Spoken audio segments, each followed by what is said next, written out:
parler, donc vous le savez, des biais algorithmiques dans la data et dans l'IA. Et donc, on a un très beau programme avec Aurore, qui est co-organisatrice du Meetup, mais qui va aussi présenter et qui va parler de la réglementation de l'UE sur l'IA. Ensuite, on a Aurélie, qui est lead instructor à JEDA et data scientist, qui va nous parler d'une introduction des biais dans les modèles prédictifs. Et enfin, nos deux speakers de BNP Paribas, donc je vais écorcher vos prénoms et j'en suis désolée. Donc Lingshu et Han, oh là là, oh vraiment, qui vont nous parler de l'IA dans la banque avec un user-centric study.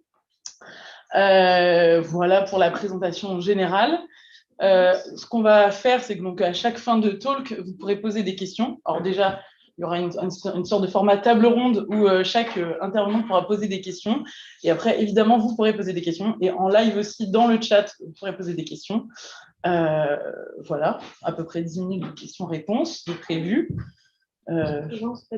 C'est vrai, je peux me présenter. Donc, je suis Myriam et je suis co-organisatrice du Meetup. On est 11 co-organisatrices du Meetup. Et donc, je co-organise cette édition avec Aurore. Tu peux te présenter aussi si tu veux.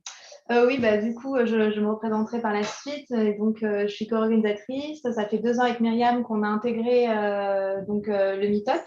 On co-organise des éditions. On va vous présenter un petit peu plus dans le détail ce qu'on fait, qui on est et voilà, vous présenter cette nouvelle édition. C'est ça. Et du coup, juste pour vous dire, à la toute fin, il y aura donc un cocktail où vous pourrez échanger aussi avec les speakers et puis manger et boire aussi. C'est sympa. Et désolé pour ceux en ligne, vous n'avez pas accès à ça. Et donc, je pense que ça ne marche pas. Non, bien sûr. Non ? C'est bon. Oui, juste pour dire à distance, si vous avez des questions, posez-les dans le chat. Et on essaiera d'en prendre aussi pour ne pas juste prendre celle de ceux qui sont présents. Et donc, Aurore va présenter le Meetup. Donc, Paris Data Ladies, c'est un Meetup qui existe déjà depuis un certain temps. Donc, on est 11 aujourd'hui qui co-animons en fait les différentes éditions du Meetup. Donc, peut-être rapidement pour citer les prénoms. Donc, Aurélia, Nina, Justine, Charlotte, Zettina, Alexandra, Louise, donc Myriam et moi, Alice qui est aussi présente ce soir et Clarisse. Le Paris Data Ladies, c'est une initiative qui veut promouvoir en fait la parole des femmes qui travaillent dans la data. Donc, l'idée, c'est pas forcément d'être politisé, c'est juste de laisser la parole aux femmes qui sont souvent moins représentées sur ces thématiques. Et bien sûr, hommes comme femmes sont tous invités à assister à nos événements. Donc là, c'est bien le cas ce soir. On a une belle représentativité, donc on est contente aussi de ça. Aujourd'hui, on a atteint 3000 membres en fait sur le groupe Meetup. Donc, c'est possible que vous soyez aussi inscrits via ce biais-là. Donc, c'est une belle communauté et donc, on a la chance d'avoir des personnes qui viennent régulièrement aussi à nos éditions. On essaye de faire à peu près une édition du Meetup par mois, hors vacances d'été. Donc là, on est en train de préparer notamment avec Alice, ici présente, la prochaine édition pour la fin octobre. Donc, on vous dévoilera plus d'informations d'ici là. Alors, si vous-même, vous souhaiteriez speaker, que vous travaillez sur des sujets en lien avec la data, n'hésitez pas aussi à nous contacter. Ça peut être l'occasion de voir si on peut monter une édition autour d'un sujet que vous traitez aussi de votre côté. Donc, ça fait 4 ans qu'on existe. Et vous pouvez nous retrouver sur différents réseaux. Alors là, on est le plus actif, c'est surtout sur LinkedIn. On a donc la page Meetup aussi qu'on actualise et qui permet aussi de vous envoyer à chaque fois un mail lorsqu'on a une nouvelle édition. Donc, ça vous permet de voir ce qu'on propose sur Twitter et via cette adresse mail sur laquelle vous pouvez aussi nous contacter si vous le souhaitez. En sachant qu'on est quand même plus réactif aussi sur LinkedIn. Donc, je laisse la parole à Myriam de JEDA, avec qui on organise aussi cette belle soirée, qui va nous présenter donc JEDA. Je te laisse la main. Merci beaucoup. Salut tout le monde, enchantée. Moi, c'est Myriam, du coup. Myriam, incroyable. Directrice marketing de JEDA. Je ne sais pas si des personnes ne connaissaient pas JEDA dans cette salle. Mais en tout cas, pour nous présenter rapidement, on est un bootcamp en data et cybersécurité. Ça fait maintenant 4 ans qu'on est sur la formation. Et historiquement, effectivement, on est sur la data. On propose 3 programmes dans ce domaine d'activité sur cette expertise. Et tout récemment, on a sorti un programme en cybersécurité.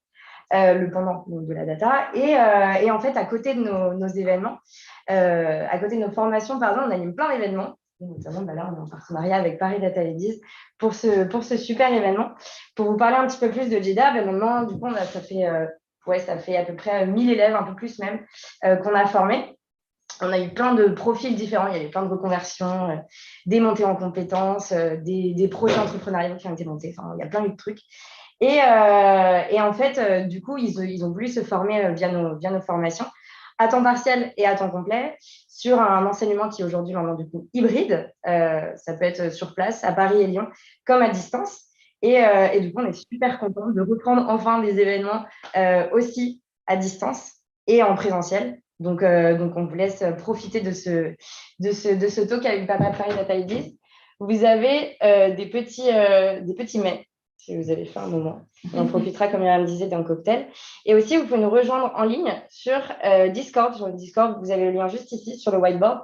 Donc, si vous voulez vous y inscrire, c'est avec plaisir. On va partager tous nos événements, tous les forums qu'on va animer. On va en animer un dans pas très longtemps. Donc, voilà, on vous laisse profiter de cet événement. Et puis à tout à l'heure, du coup. Merci Myriam pour cette présentation et merci à Jeda pour l'accueil. Et donc, on va commencer avec le premier talk avec une speakeuse de qualité, Aurore, qui s'est déjà présentée et qui va vous parler de la réglementation dans l'UE sur l'intelligence artificielle. Merci Myriam. La première présentation, alors pour vous donner ma casquette aussi professionnelle, donc je suis data consultant chez Quantmetry, qui est un cabinet de conseil en data science et en intelligence artificielle. Donc, je vous présente cette présentation sous cette casquette-là. N'hésitez pas à poser des questions donc en fin de talk. C'est un sujet qui reste assez nouveau et qui reste assez ouvert sur cette future réglementation. Donc, voilà, n'hésitez pas à échanger ensuite sur le sujet. Alors, donc pour commencer, donc Quantmetry, ça fait 10 ans maintenant qu'on existe. Si je peux citer notamment un élément qui est assez clé par rapport à notre cabinet, c'est qu'on est indépendant et qu'on essaie de mettre l'accent sur l'état de l'art via aussi notamment la recherche et développement. Donc, on a un nombre de jours alloués à ces sujets-là qui nous permet vraiment de travailler notamment sur des sujets qui sont en lien en fait avec cette future réglementation qui peuvent être par exemple l'intelligibilité des modèles, le cycle de vie des modèles ou d'autres sujets. Au sein de Quantmetry, on a notamment 2 expertises qui peuvent travailler sur ces sujets-là autour de l'intelligence artificielle de confiance. Donc, il y a une première expertise qui s'appelle AI Stratégie qui va interroger en fait toutes les questions amont, l'orientation stratégique d'une entreprise, notamment sur ces sujets-là, qui vise aussi parfois à cadrer des cas d'usage en prenant en compte ces dimensions d'intelligence artificielle de confiance que je vais vous présenter. Et on a le pendant technique, Reliable AI, qui permet d'aller plus en profondeur dans le côté technique pour garantir en fait le fait qu'on soit bien respectueux de différentes thématiques, notamment robustesse, intelligibilité et le côté éthique des modèles. Donc, on a publié notamment dernièrement un livre blanc sur l'IA de confiance que je vous invite à télécharger. C'est gratuit, donc c'est sur notre site internet. Donc du concept à l'action, qui vient aussi en miroir d'un précédent livre blanc qu'on avait fait sur l'intelligibilité des modèles et qui permet de comprendre vraiment le pendant aussi plus technique de ces questions-là. Alors aujourd'hui, je vais vous présenter donc différents sujets autour de cette future réglementation. Je ne sais pas si on peut déplacer ça. Voilà. Voilà, ce sera mieux. Donc d'abord, je vais vous présenter cet équilibre qui est parfois difficile à soutenir entre création de valeur par l'intelligence artificielle et les risques qui peuvent y être associés, notamment des risques que vous avez pu voir passer dans l'actualité.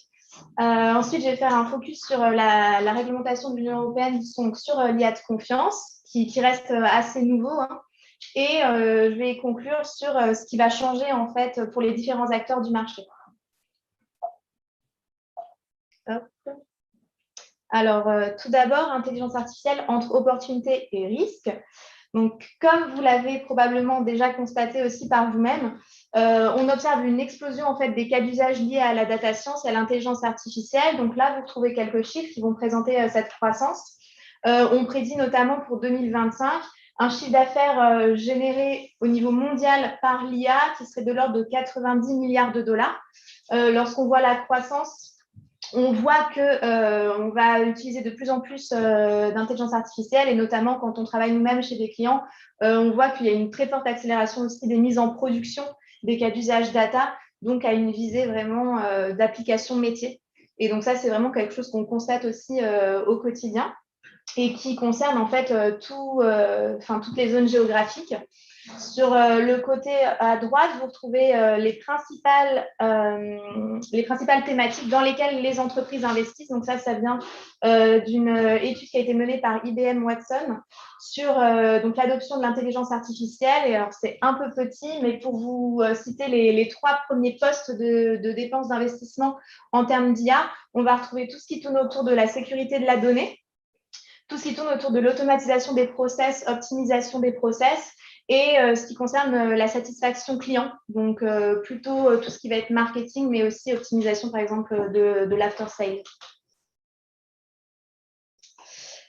Cette forte croissance des cas d'usage IA, elle est accompagnée aussi d'une croissance des risques. Donc ça, vous en avez aussi, comme je l'ai dit, probablement entendu parler. Donc là, il y a un focus sur quelques applications qui ont été développées et qui ont présenté de forts risques à la fois en termes de sécurité, de santé ou de liberté.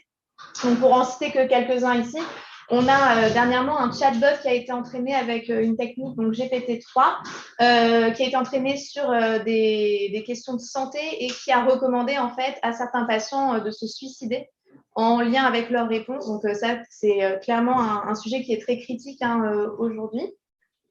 Ou encore, par exemple, un accident mortel qui est lié à Uber et à un projet de véhicule autonome qui a en fait mal reconnu une personne qui passait en vélo et qui l'a heurté et qui a malheureusement mené au décès de cette personne. Donc, ça pose quand même des questions. Donc là, c'est un florilège, on va dire, malheureusement, de ces questions-là, mais il y a énormément d'exemples qu'on peut ressortir aujourd'hui. Alors, qui est concerné par l'intelligence artificielle et donc par le pendant que sont les risques? Il y a en fait 2 niveaux. Un premier niveau qui est au sein des entreprises avec différents acteurs, parties prenantes qui vont être concernés, à la fois les personnes qui vont concevoir les modèles, donc plutôt les équipes data science, mais aussi les personnes qui vont opérer les modèles, notamment soit les data engineers qui vont passer le modèle en production, soit toutes les parties IT qui vont accompagner aussi la mise en opération des modèles, et enfin les utilisateurs métiers au sein même des entreprises qui vont être concernés par potentiellement des impacts.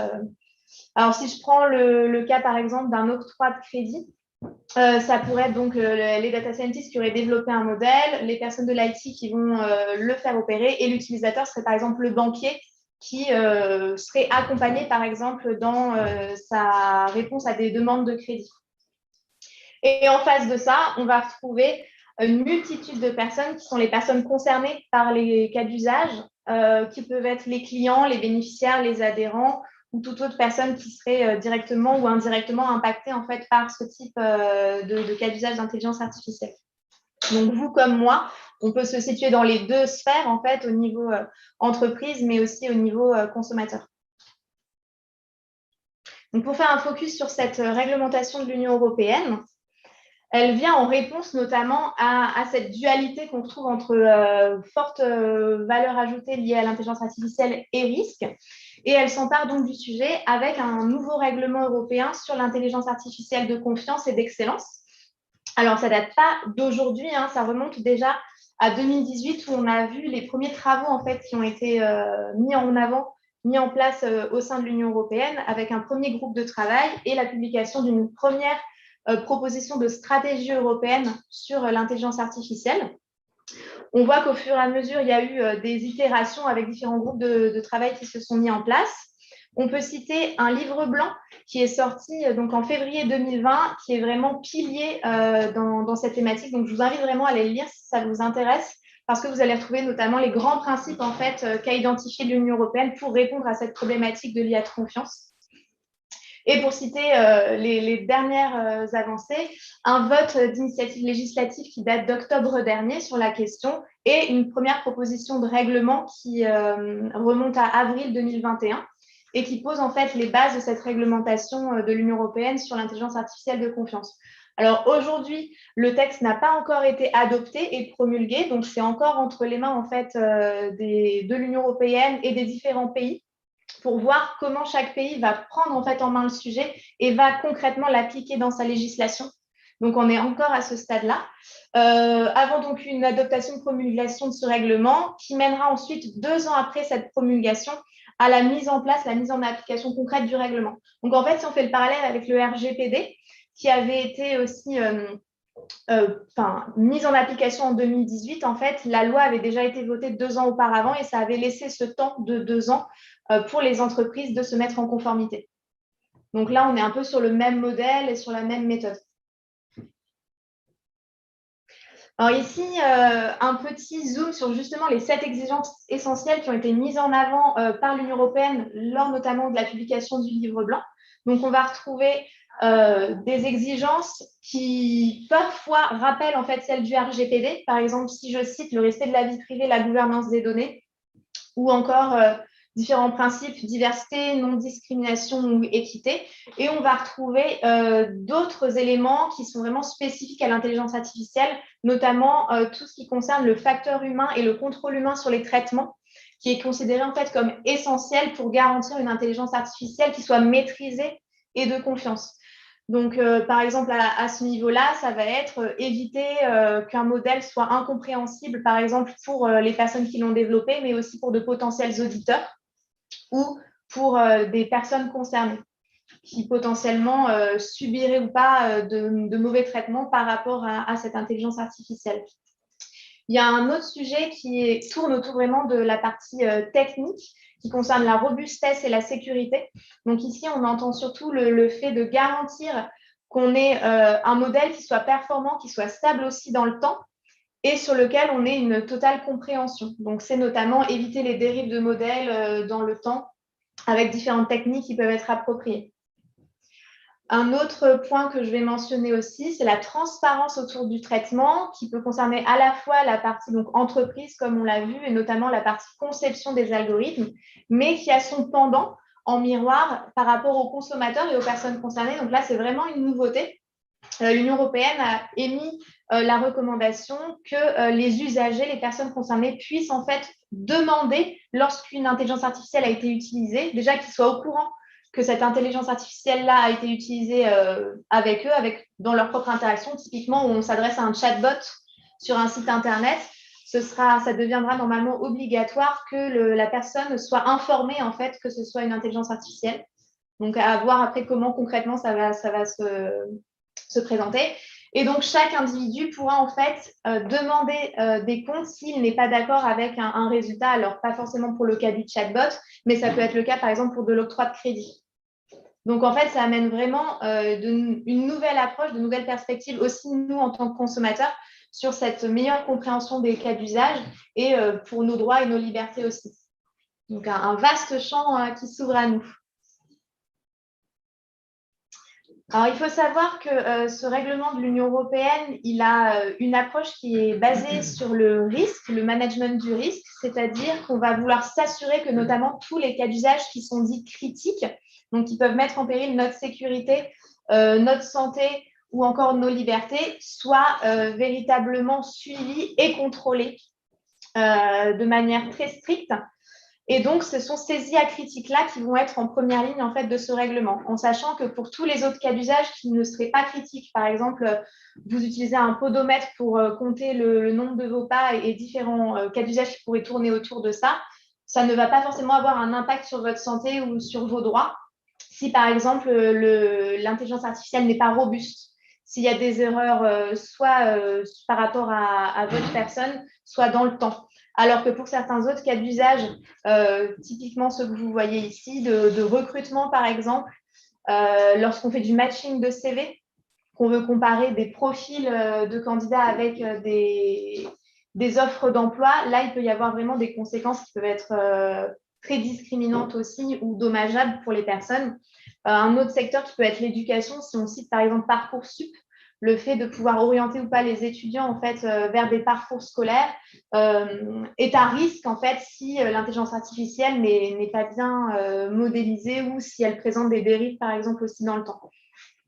Donc, de la même façon, un autre secteur qu'on peut citer ici, c'est la finance, banque, assurance, tout ce qui peut être octroi de crédit ou recommandation de produits d'assurance, etc., sont à fort risque, en sachant que, par exemple, pour ce secteur-là, c'est un secteur qui, historiquement, est très lié à la data et qui est probablement plus mature aussi sur les questions d'intelligence artificielle et sur lequel il y a déjà des réglementations en fait, qui sont imposées vis-à-vis des risques et du management des risques. Donc en fait, là, le règlement européen, il vient s'ajuster et s'ajouter à l'existant pour ce type de secteur. Donc, il y a des risques financiers et réputationnels qui sont aussi liés à cette non-mise en conformité pour les entreprises. Le risque réputationnel, on le connaît tous, c'est ce qu'on peut voir aussi par rapport au non-respect du RGPD. Donc là, vous avez quelques sanctions à droite qui vous donnent cet exemple-là, notamment pour Google, une sanction qui date de décembre 2020 de 100 millions d'euros, ou plus dernièrement pour AG2R La Mondiale, qui a écopé d'une amende de 1 75 000 euros sur du non-respect de certains principes, par exemple du RGPD, qui, on le voit, après la mise en application en 2018, n'ont pas été respectés encore en 2019, qui était la date en fait de l'audit d'AG2R. Et donc, on retrouve ce pendant-là pour ce futur règlement de l'Union européenne. Donc, quand on voit que pour le RGPD, par exemple, pour une sanction maximale, on pouvait atteindre jusqu'à 4% du chiffre d'affaires mondial de l'entreprise ou un forfait de 20 millions d'euros, à savoir que c'est le montant le plus élevé qui est pris en compte en fait par la CNIL. Le pendant pour ce règlement sur l'intelligence artificielle de confiance, il est plus élevé en fait. Il peut atteindre jusqu'à 6% du chiffre d'affaires mondial et jusqu'à un forfait de 30 millions d'euros. Donc, c'est de la même façon, c'est à voir ce qui est le plus impactant pour l'entreprise.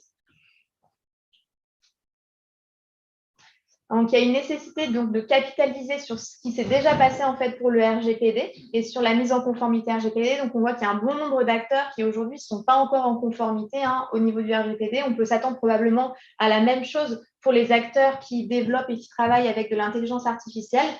Donc, c'est aussi se mettre dès maintenant en mouvement, notamment avec, pourquoi pas, des approches techniques, par exemple, d'explicabilité des modèles que vous pourriez déjà, dès à présent, intégrer en fait à vos projets.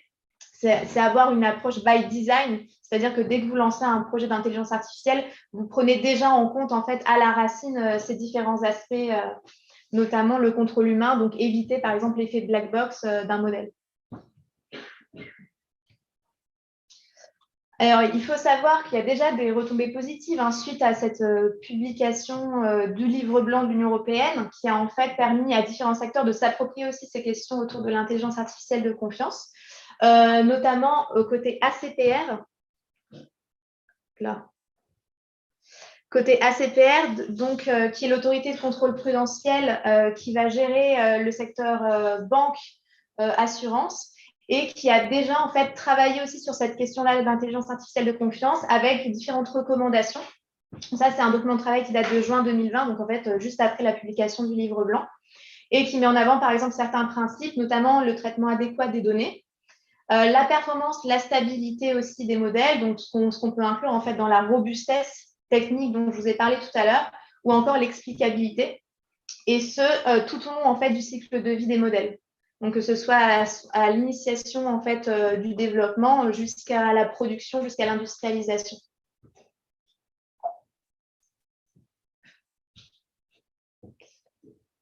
Et on retrouve toujours côté ACPR une grille qui a été publiée de différents niveaux d'explicabilité en fait, en fonction de deux critères, en fonction de la personne à laquelle on s'adresse, donc de l'audience.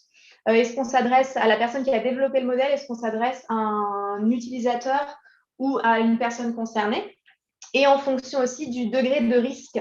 Alors par exemple là, j'ai sorti un exemple par exemple de cas d'usage où on parle de calcul des ratios de solvabilité. On identifie en orange que l'équipe qui doit valider le modèle, elle est associée à un fort niveau, un niveau élevé d'explicabilité, ce qui veut dire qu'en fait, ces personnes-là, elles doivent comprendre l'intégralité du modèle et son fonctionnement propre pour pouvoir valider ou non un modèle. A contrario, si on regarde par exemple la remontée d'alerte par rapport à des gels d'avoir et qu'on se pose sur des agents qui vont analyser en fait les alertes dans un premier temps, ces personnes-là ont moins besoin d'un degré plus élevé d'explicabilité. Donc en fait, c'est aussi s'ajuster en fonction de l'audience. Et ça, c'est ce qu'on peut ressortir de cette grille de la CPR. On a aussi la Haute Autorité de Santé qui s'est emparée de ce sujet-là et qui a travaillé notamment avec un ancien collaborateur quantimétrie que je cite, qui est Guillaume Auchard, qui a fortement contribué à cette grille d'évaluation, qui a travaillé à la mise en place d'un outil qui permet pour chaque nouveau dispositif médical utilisant de l'intelligence artificielle de pouvoir préciser quels sont les paramètres à prendre en compte et à préciser avant même de lancer un sujet. Donc là, je vous ai pris aussi quelques exemples par rapport en termes de données. C'est préciser les caractéristiques de la population dont les données d'apprentissage ou de réapprentissage sont extraites. Vous pouvez retrouver aussi la description plus détaillée des données, décrire les pré-traitements appliqués aux données, par exemple. Ou encore, en ce qui concerne les modèles, décrire le type d'apprentissage utilisé, est-ce que c'est supervisé, semi-supervisé, etc. Décrire le type de tâches automatisées par l'algorithme, etc., etc. Donc aujourd'hui, lorsqu'on a des fabricants, développeurs de dispositifs médicaux qui veulent se lancer dans l'intelligence artificielle, il va falloir qu'ils remplissent ces grilles-là d'évaluation avant même d'avoir le go en fait, de la Haute Autorité de Santé. Donc, on voit que ça commence à se diffuser dans différents secteurs, notamment ces secteurs-là qui sont extrêmement réglementés, mais on peut s'attendre à ce que ce soit diffusé en fait dans d'autres secteurs progressivement.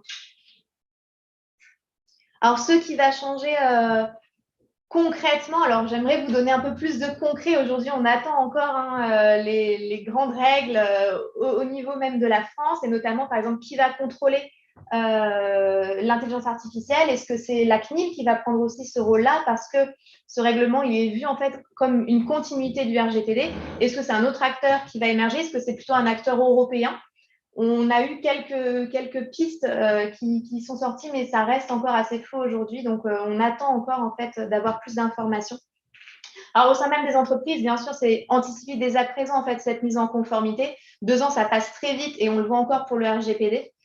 Au niveau des régulateurs, des auditeurs, c'est aussi se positionner maintenant sur ce nouveau marché de l'intelligence artificielle. Pourquoi? Parce qu'aujourd'hui, c'est quelque chose qui est assez nouveau et il y a très peu, voire pas d'auditeurs en fait, qui sont spécialisés sur la question.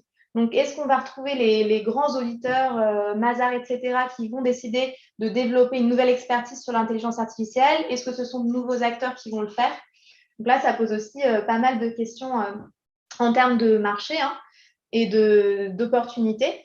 Et enfin, pour toutes les parties prenantes, notamment les entreprises et les personnes concernées, c'est ce concept de transparency by design qui doit être mis en fait au cœur des projets d'intelligence artificielle, que ce soit dès la conception, mais aussi pour nous en tant que consommateurs, en tant que personnes concernées, c'est se sentir concerné, vouloir en savoir plus et nous-mêmes faire des démarches en fait qui ne sont pas encore des réflexes aujourd'hui en termes d'intelligence artificielle.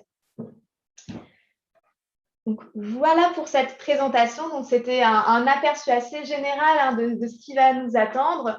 J'aurais aimé avoir plus d'informations plus concrètes à vous partager. Ça viendra prochainement. Donc, voilà, est-ce que vous auriez peut-être des questions? Je reviens pour répéter les questions pour ceux qui sont en ligne. Donc, voilà, n'hésitez pas. Ok. Très bien. Alors, déjà, est-ce que vous avez des questions peut-être? Ouais, moi j'en ai une, Aurore. Du coup, je découvre, par cette présentation, vraiment un peu le contenu de cette réglementation, c'est hyper intéressant. Et je me rends compte, alors en même temps, en tant que justement, tu as bien expliqué que les data scientists, par exemple, ou les techniciens qui interviennent sur le développement de ce genre de modèle, on est doublement concernés, à la fois en tant que personne qui fait, mais aussi en tant que consommateur. Donc moi, la part en moi de consommatrice est très heureuse de découvrir que cette réglementation arrive pour me protéger. Et en même temps, la data scientist freelance que je suis voit ça et se dit mince, mais est-ce que quelle va être ma part de responsabilité quand je vais développer des modèles et est-ce que je vais avoir les moyens en tant qu'indépendante Je n'ai pas les mêmes moyens qu'une grande entreprise pour respecter cette réglementation. Effectivement, alors peut-être un premier élément de réponse, je ne l'ai pas forcément cité là dans la liste des 7 principes, mais il y a aussi effectivement cette notion de responsabilité qui est importante, que je vais vous représenter. Donc, les responsabilités associées au traitement. Donc, l'idée, c'est que lorsqu'on met en production un modèle d'intelligence artificielle, qu'on soit déjà sûr de qui est responsable en fait en cas de dommage. Alors, ça peut être des questions assez complexes. Par exemple, le véhicule autonome, s'il arrive un accident, est-ce que c'est plutôt le développeur, le concepteur? Est-ce que c'est la marque? Est-ce que c'est le constructeur automobile? Est-ce que c'est la personne qui a fait la maintenance du véhicule? Enfin, des grandes questions qu'il faut résoudre. Alors, les premiers éléments de réponse, c'est que c'est plutôt l'entreprise qui est à l'initiation de cet usage-là. Typiquement, tu travailles en freelance pour un client, ce serait probablement ce client-là qui serait responsable, mais ça reste des questions qu'on peut encore questionner, notamment par exemple sur le véhicule autonome. Est-ce que la personne qui gère la maintenance est censée identifier une problématique ou pas?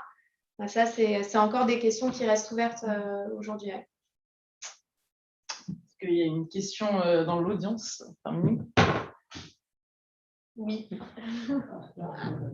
Eh bien, cette question de l'explicabilité du résultat, par exemple, dans les réseaux de neurones, c'est peut-être par définition, si on essaie d'approcher une fonction très compliquée, donc il reste toujours cette bloc noir ou cette boîte noire, donc on a input et output, donc on ne peut pas expliquer les résultats.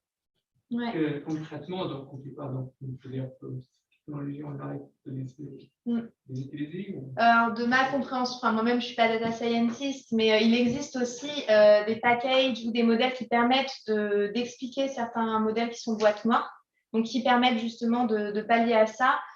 Effectivement, est-ce qu'on est capable d'expliquer à 100% un comportement de modèle? Je ne saurais pas forcément le dire moi-même, mais l'idée, c'est qu'il y a un seuil qui permettent de dire oui, on est capable d'expliquer un résultat ou non, on n'est pas capable d'expliquer un résultat. Et c'est ça qui sera probablement pris en compte.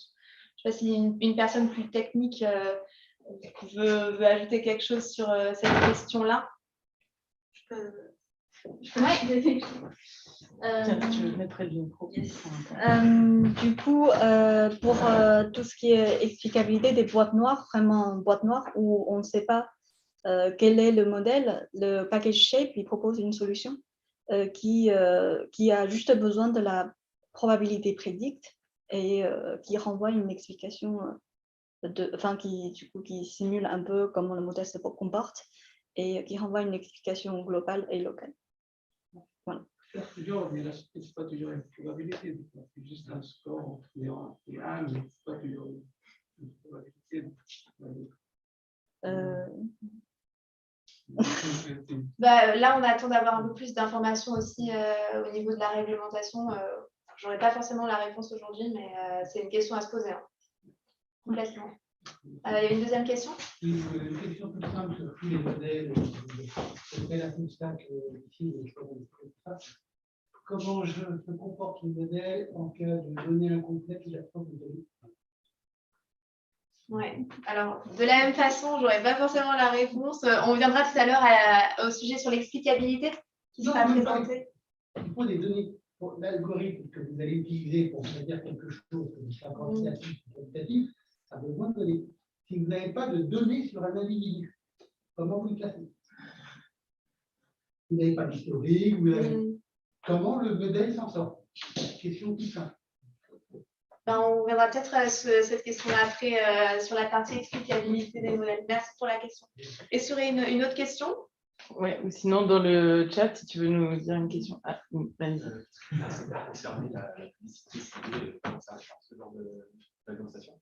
C'est m'identifier comme moins à risque par rapport à d'autres secteurs, mais on attend encore vraiment confirmation des différents cas d'usage qui vont.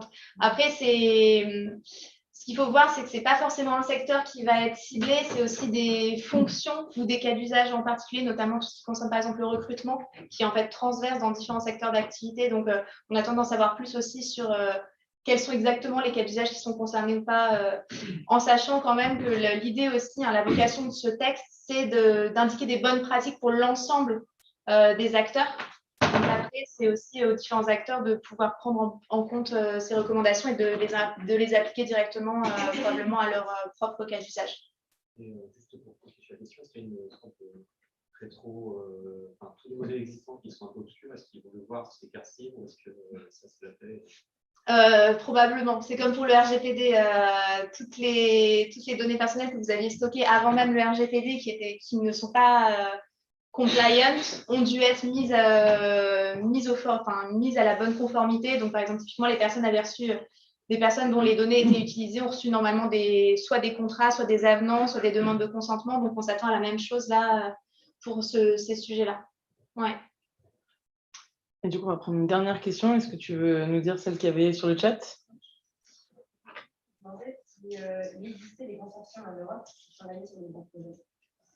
Oui, exactement. Il y a un consortium notamment français qui s'appelle Confiance.ai et qui est en train de travailler sur ces sujets. Donc, c'est surtout sur la partie industrielle et plutôt du point de vue de la robustesse technique. Mais effectivement, il y a des groupes de travaux qui sont en train de se lancer. Et notamment, on voit qu'il y a de plus en plus en fait, de rapprochements entre des personnes scientifiques, chercheurs, donc du milieu académique et des entreprises pour essayer de répondre aussi à ces questions-là. Donc oui, tout à fait. Eh bien, merci Aurore. Merci à vous pour les questions. Si vous avez d'autres questions, n'hésitez pas à rester au cocktail après et en parler directement avec Aurore. Et s'il y en a qui ne sont pas assis, il reste 2 chaises là-bas si vous voulez y aller. On a un peu de monde, donc on a fait comme on pouvait, mais je vois que monsieur, vous êtes debout, n'hésitez pas à aller vous installer là-bas. Et sinon, on va passer à la suite et donc à Aurélie. Merci Aurore. Merci.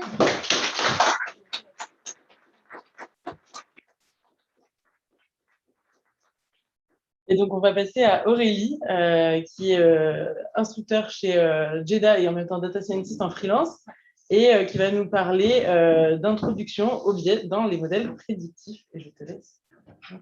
Merci Myriam. Donc effectivement, là, je vais vous proposer de faire un focus par rapport à l'introduction faite par Aurore. Là, on va vraiment se focaliser sur un risque lié à la réglementation sur l'IA de confiance, qui est le risque lié au biais algorithmique. Et alors, j'ai conçu cette présentation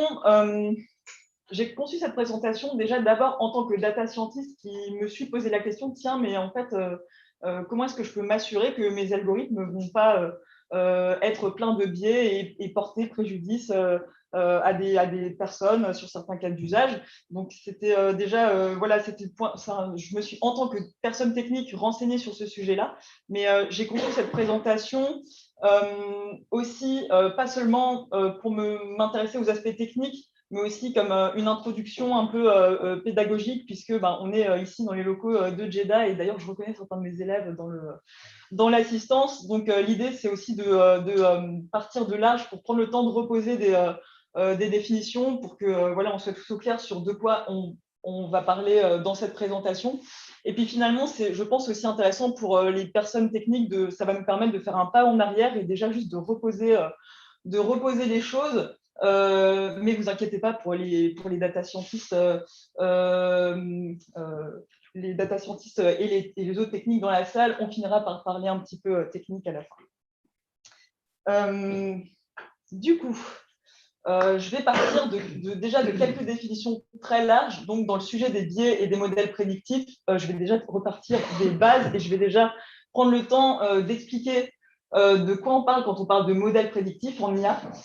Et puis, je vais aussi poser la question de quand on utilise le mot biais, à quoi est-ce qu'on fait référence, et je vais vraiment faire une prise de recul et repartir même de l'historique de ce mot.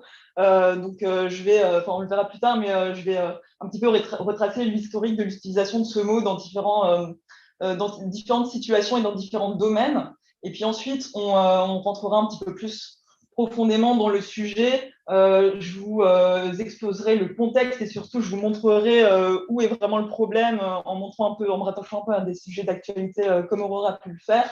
On prendra le temps aussi de réfléchir à finalement quelles sont les causes de ces biais. Et pour finir quand même sur une note positive et ne pas faire peur à tout le monde, heureusement, je vais du coup vous spoiler la fin de la présentation, mais heureusement pour nous, il y a déjà des pistes de solutions liées à ce problème. Alors d'abord, quelques définitions. Donc évidemment, pour les data scientists dans la salle, cette slide va être un peu une évidence. Alors, un modèle prédictif en IA, qu'est-ce que c'est?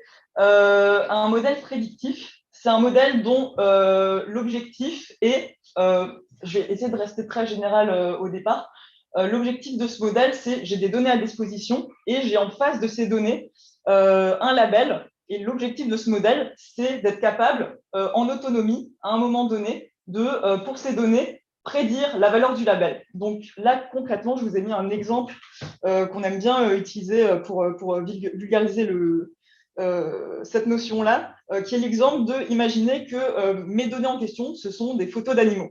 Donc, j'ai un jeu de données avec plein de photos d'animaux. Et puis, je souhaite, pour une raison mystérieuse, entraîner mon modèle à reconnaître les canards parmi les animaux. Donc, comment est-ce que je vais concevoir ce modèle? Il va y avoir une phase d'entraînement où je vais d'abord du coup montrer tout un tas d'images à mon modèle en lui montrant le label. Et en fait, finalement, il va, comme un enfant, à force que je lui montre des exemples en lui disant bah, tu vois, ça c'est un canard, ça c'en est pas un, ça c'est un canard, ça c'en est pas un. De la même manière qu'à un enfant, on n'a pas besoin de lui expliquer c'est un canard parce qu'il a un bec, parce qu'il a des plumes et qu'il vole. L'enfant, à force juste qu'on lui montre le canard en lui verbalisant que c'en est un, il va finir par se construire ses propres critères qu'il va pouvoir utiliser ensuite pour, sur une nouvelle image qu'il n'a jamais vue, dire tout seul si c'est un canard ou pas. Donc là, ce que je viens de vous décrire, c'est ce qu'on appelle la phase d'entraînement du modèle, qui consiste à montrer plein d'exemples. Et plus je monte, théoriquement, plus je monte d'exemples au modèle, plus il est performant pour faire ses prédictions tout seul. Alors, le travail du data scientist, c'est évidemment d'entraîner des modèles prédictifs, mais notre travail ne s'arrête pas du tout là. Notre travail, c'est aussi d'évaluer les erreurs du modèle. Donc ça, j'y reviendrai plus en détail après. Mais dès lors qu'on crée un modèle prédictif, c'est très rare qu'on crée des modèles qui soient exactement parfaits. Généralement, ils vont générer des erreurs et il est très important dans notre travail d'être capable de quantifier ces erreurs, de les évaluer et aussi de connaître les limites de notre modèle. Ok, donc ça, c'était pour la définition des modèles prédictifs. Et maintenant, on va passer au mot biais. Alors, historiquement, le mot biais, il a été utilisé avant d'être utilisé en IA, il a été utilisé dans deux grands domaines.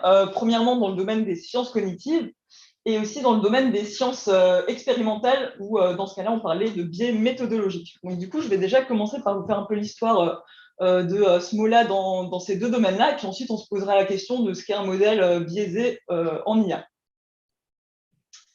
Alors, pour ce qui est des biais cognitifs, j'ai essayé de formaliser là une définition qui serait la plus concise possible.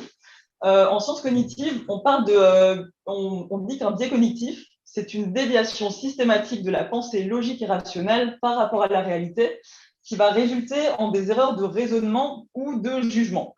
Bref, en gros, notre cerveau, il fait parfois des entre guillemets bugs, des raccourcis.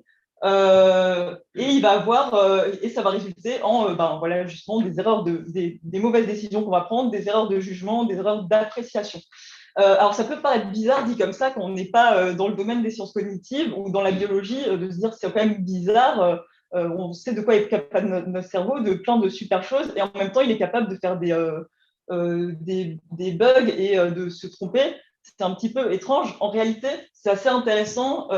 Les chercheurs en sciences cognitives nous expliquent qu'en fait, c'est finalement grâce à ces biais cognitifs que notre espèce a survécu jusqu'à aujourd'hui.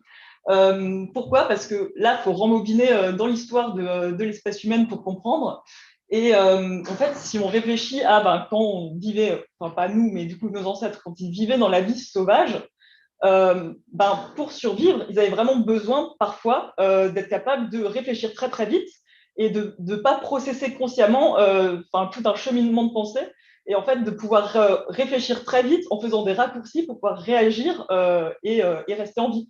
Un cas typique, c'est si je suis dans une situation de danger, il faut c'est utile finalement que mon cerveau soit capable de faire des raccourcis pour réagir avant que même moi, j'ai pu penser consciemment que j'étais en danger et que je puisse fuir et me sauver.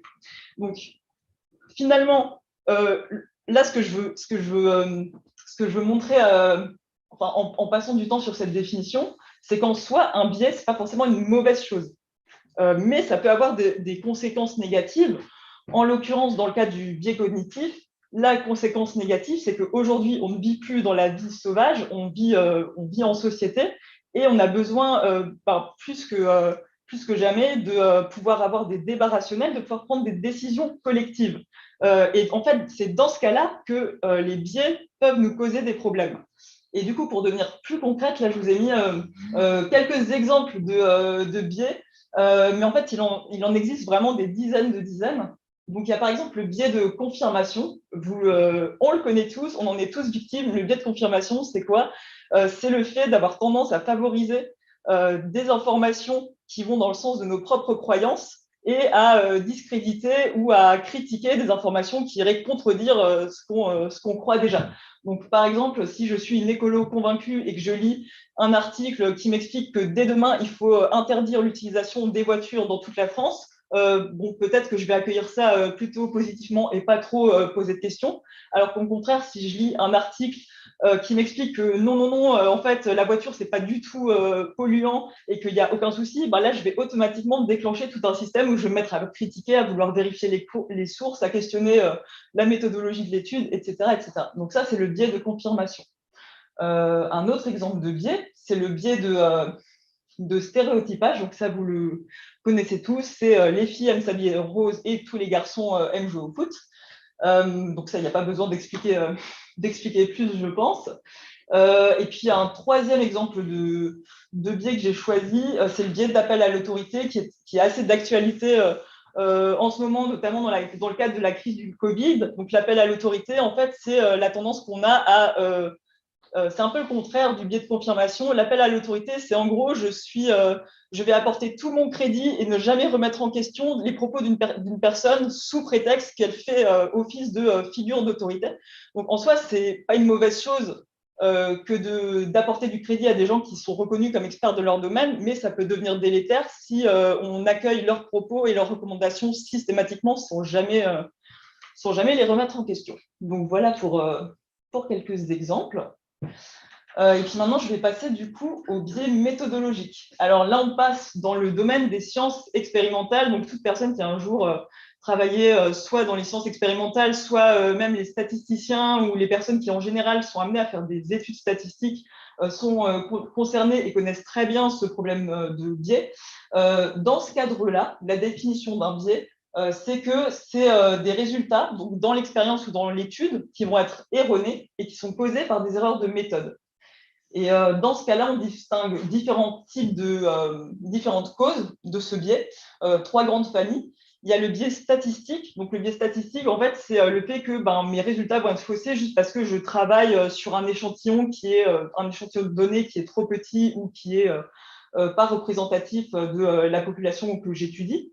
On a le biais systématique. Là, c'est vraiment un problème de méthode, de conception de mon expérience. Imaginons que je souhaite mesurer la taille moyenne de toutes les personnes dans cette salle. Qu'est-ce que je vais faire? Je vais prendre un mètre et puis je vais venir un à un tous vous mesurer. Le biais systématique, c'est si j'ai un de mes collègues qui veut me faire une blague et qui vient et qui coupe mon mètre et mon mètre a perdu 1 centimètre. Je vais me tromper systématiquement d'1 centimètre et je vais sous-estimer d'1 centimètre la taille de tout le monde. Ça, c'est le biais systématique. Donc, c'est vraiment un biais dans la conception de la méthode, de la méthodologie expérimentale. Et en fait, évidemment, il y a aussi une expérience ou une étude peut aussi être polluée par tous les biais cognitifs, dont ceux que je vous ai cités plus tôt. Pourquoi? Parce que les expériences, les études sont faites par des humains. Donc, évidemment, dans les expériences, on peut avoir des conséquences du biais de confirmation. C'est typiquement le chercheur qui a une idée préconçue sur l'objet de sa recherche et qui a vraiment très, très envie de voir dans ces données ce truc-là se montrer et qui va avoir tendance à favoriser des données qui vont dans le sens de ce qu'il a envie de publier plutôt que le contraire. Alors, là, il y a un petit bug. OK. Et du coup, on arrive enfin au sujet de cette slide. Donc, vous voyez, j'ai fait vraiment une prise de recul parce que j'arrive seulement maintenant au sujet qui nous intéresse aujourd'hui, qui est la définition du biais algorithmique. ou plutôt du biais dans le cadre d'un modèle prédictif, donc en intelligence artificielle. Donc là, si je fais le parallèle avec le fonctionnement du cerveau, puisque l'IA, c'est quoi? C'est, pour simplifier, pour être très caricatural, l'IA, c'est quoi? C'est essayer de mimer ce qui se passe dans le cerveau humain, mais dans une machine. Si je fais le parallèle avec le biais cognitif, finalement, on pourrait dire que le biais en IA, c'est entre guillemets un bug, et puis je vais détailler ce qu'on entend par bug plus tard. C'est un bug qui créerait des erreurs dans les prédictions ou dans les décisions rendues par le modèle. Alors du coup, là, je vais m'attarder un petit peu sur cette notion d'erreur des modèles. Je l'ai déjà dit tout à l'heure, on le sait en tant que data scientist, que les modèles qu'on conçoit ne sont pas parfaits. Ils vont forcément, ou quasi à tous les coups, en tout cas, faire des erreurs. Ce qui est important, c'est de pouvoir les identifier et les quantifier. Alors, dans le cadre d'un modèle de classification, donc si je reprends par exemple mon exemple avec j'ai des images d'animaux et je veux détecter si c'est un canard ou pas un canard, je vais avoir deux grands types d'erreurs. Le faux positif, ce serait par exemple, je présente une image de lapin à mon modèle, il me dit c'est un canard. Et puis, à contrario, j'ai le faux négatif où je présente un canard à mon modèle, mais il ne le détecte pas, il me dit non, il n'y a pas de canard. Donc, tous les data scientists connaissent très bien ces types d'erreurs. Et puis, du coup, je vous ai présenté aussi ici, un cas extrême où en fait mon modèle il serait tellement mal conçu que pour absolument tous les animaux que je lui présente, il me dirait tout le temps c'est un canard, c'est un canard, c'est un canard. Bref, en fait, c'est l'adage bien connu de toute façon, c'est tous des canards, qui correspondrait en fait au biais de généralisation de notre cerveau humain. Ok, maintenant on va rentrer un peu plus profondément dans le sujet. Et donc, je l'ai déjà dit un petit peu tout à l'heure, mais nos modèles, on sait qu'ils font des erreurs, on est capable de les quantifier, ces erreurs, et en soi, ce n'est pas vraiment un souci tant qu'on les maîtrise.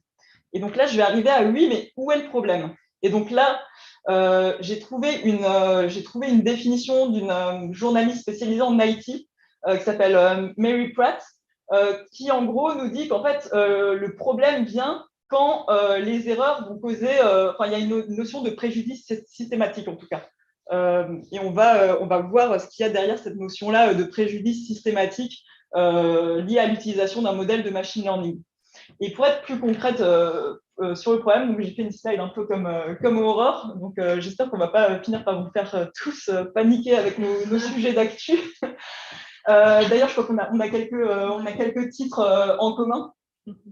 Parce qu'effectivement, il y a des sujets qui ont vraiment buzzé plus que d'autres. Et d'ailleurs, vous en avez peut-être entendu parler de certains. Mais donc, le problème, il est qu'il survient quand les erreurs de notre modèle vont créer des choses aussi terrifiantes que ces gros titres que j'ai choisi de mettre dans ce florilège. Donc, vous aviez peut-être vu passer, c'était il y a quelques années, par exemple, Microsoft qui avait fait une tentative, ils voulaient faire un super coup de com' et ils ont déployé un chatbot sur Twitter. Et en fait, le chatbot est malheureusement devenu raciste en 24 heures parce que les gens s'amusaient à lui dire que des trucs racistes, voire à lui donner des citations de Mein Kampf. Donc, leur coup de com' a un petit peu échoué. Ils ont dû le débrancher en urgence.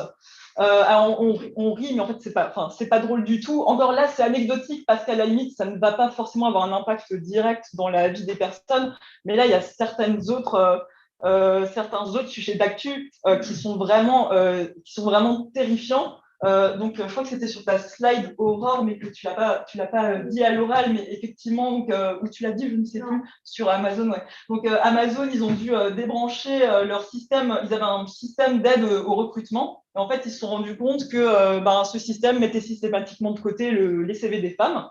Donc là, ça a un impact direct dans la vie des personnes. Autre horreur dans le genre. Alors ça, heureusement pour nous, en tout cas à ma connaissance, en Europe, ça n'a pas été fait et ça n'est pas prêt d'être fait. Mais aux États-Unis, certains États ont fait appel à des entreprises privées dans le but de développer des IA qui seraient capables de prédire le risque de récidive sur des individus. Et en fait, ils se sont rendus compte que le logiciel qu'ils avaient développé, en fait, simplement, dès lors que la personne était noire, ils prédisaient que la personne allait être un criminel. Donc là, pareil, je n'ai pas besoin de m'étendre sur le sujet de pourquoi est-ce qu'il y a un problème. Et puis, dans l'actualité récente, alors c'est arrivé en 2020, mais c'est ressorti un peu dans l'actu là, ces dernières semaines. C'est Facebook qui a dû débrancher débrancher un de ces systèmes de recommandation de vidéos. Donc, quand on regarde des vidéos sur Facebook, ensuite, il nous en propose d'autres et il peut nous mettre une légende du type « Voulez-vous continuer à regarder des vidéos de ?» Et là, c'est un très gros fail parce qu'en fait, en gros, quand vous regardez des vidéos, donc c'est sur l'actu liée aux altercations entre les Afro-Américains et la police, quand vous regardez des vidéos de ce type-là, en fait, Facebook nous proposait voulez-vous continuer à regarder des vidéos de primates, voilà, ce qui est absolument horrible. Donc, je pense que je vais m'arrêter là. Je pense qu'on a tous compris pourquoi il y a un problème. Ah, ça marche plus. Ok, et du coup, là, je vais un petit peu.